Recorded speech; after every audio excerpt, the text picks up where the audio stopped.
guys! Welcome back to my channel. Ito na nga, gabi na at nag-dinner at ang huli na kumain ay sina Fiang at GM. Ayan, as in makikita nyo natin sa dalawa na parang bati na talaga sila in real. Ayan, tumatawa na si Fiang habang nagkikwento sa kanya itong si GM. Syempre, 500,000 na ang viewers ni GM at ni Fiang habang kumakain ng dinner at ito ang nakakakilig. Iisang baso lang sila nang uminom sila ng tubig na unang-una si Fiang tapos itong si GM. So good vibes na at alam ko marami yan mga shipper ng GM.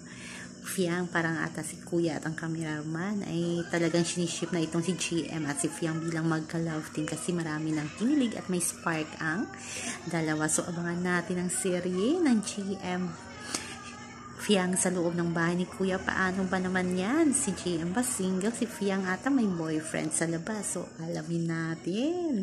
Nakaka-excite ito. So yan ako po guys ang ating update sa ngayon. Hanggang sa muli. Bye-bye. Also remember, wag po tayong stress.